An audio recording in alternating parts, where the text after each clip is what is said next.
According to the dictionary, a turn is a verb. It means to move or make something move around a fixed central point.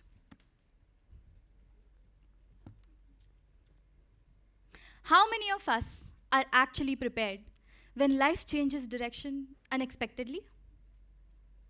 Well, my life turned long before I even understood what a turning point was. In fifth grade, I had already spent 4 years training in badminton. It wasn't just a sport, it was something I devoted myself to, something I showed up for every single day. And I was the youngest in my group. Everyone else was older, stronger, and doing weight training. So I did it too. Because when you're young, you think keeping up means pushing harder. And if it hurts a little, you're probably doing it right. And so I did. That was until my body quietly disagreed. It didn't scream, it whispered. A small pain, then a little more, then something I got really good at ignoring. Until one day, it wasn't just pain anymore, it was an injury. And the solutions, either surgery or 3 months of complete bed rest. For a child who lived on the court, that definitely didn't feel like recovery. It felt like a penance for a sin I hadn't committed. It felt like watching my dreams slip away. And so I chose the third option, denial. Not the best strategy, but very popular. I kept playing. I'll be fine became my personality for a while. So, what I did was, I built myself a bubble. Yes, a bubble. Not a real one, obviously. That would have made matters far more intricate. But mentally, absolutely. Inside that bubble, the injury wasn't permanent. The fear wasn't real. And I felt lighter in the bubble. And of course, I tried my best to get rid of the injury. Physiotherapy, exercises, giving my 100%, as we're always told. Give it your all and things will work out. But here's the reality they don't print on the brochure, that sometimes giving it your all can break you. And that was my first turn. When I realized pushing harder wasn't fixing it, and I didn't know what to do next. I was lost. I had stopped badminton, everyone moved on, and I felt stuck, watching life happen without me. That was the absolute nadir of my experience.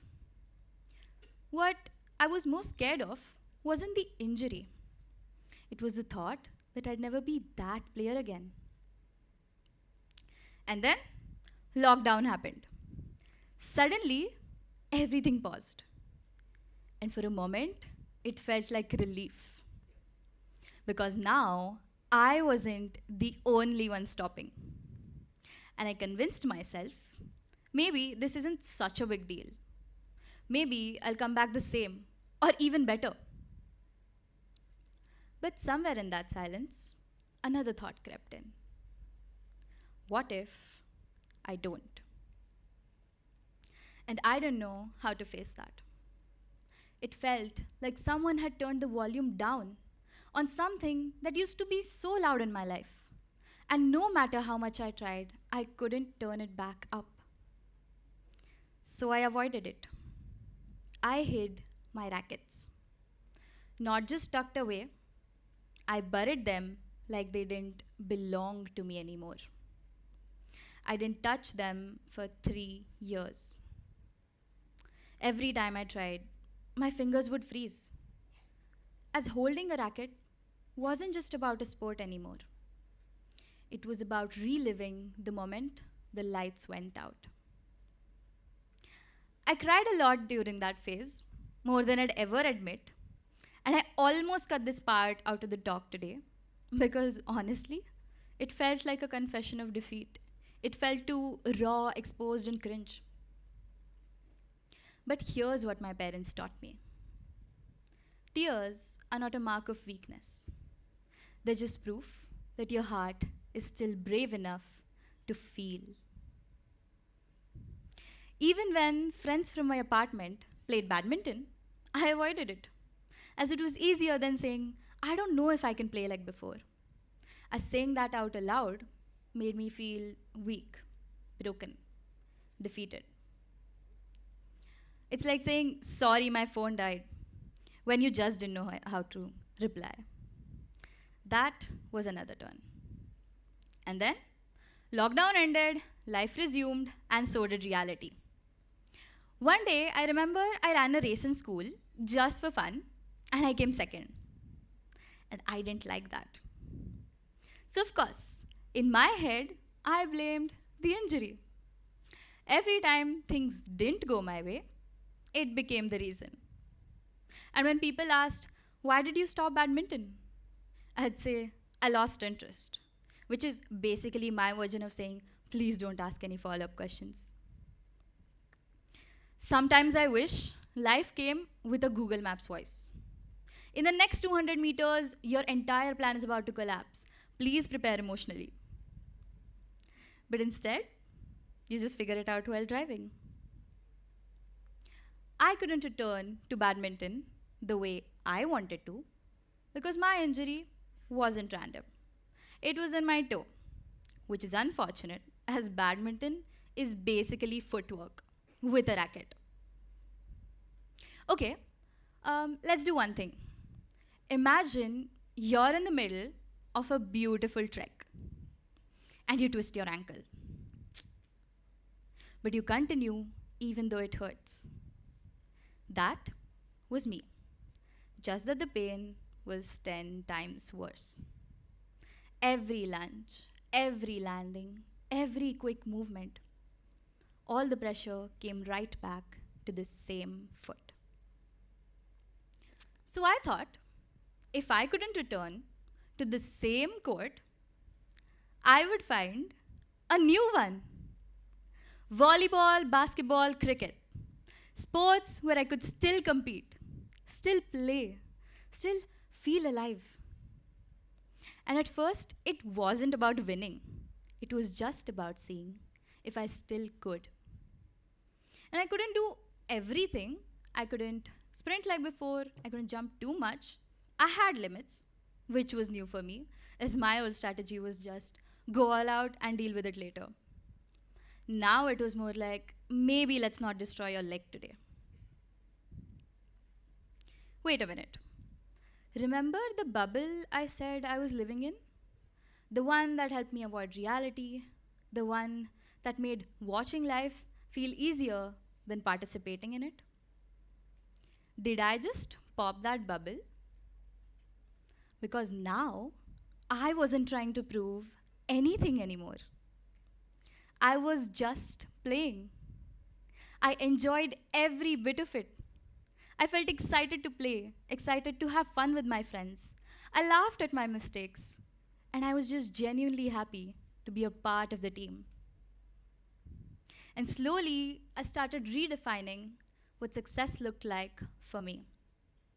I started fortifying my mindset, and I wasn't the same player anymore. I was stronger, not physically, but mentally. And eventually, I won teams, I won matches, I led teams. I became my school's volleyball girls team captain and also the girls cricket team captain.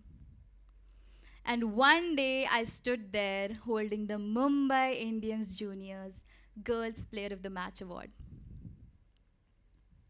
And that moment felt different.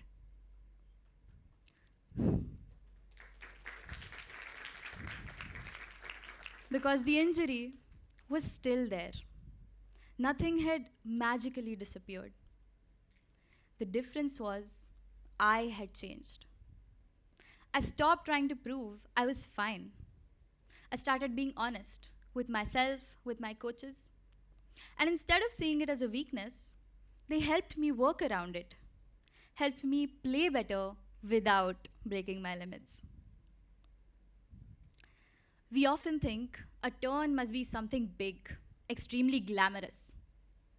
But the reality is, it isn't one big moment, but a series of small shifts, from ignoring to accepting, from hiding to opening up, from trying to go back to learning how to move forward differently.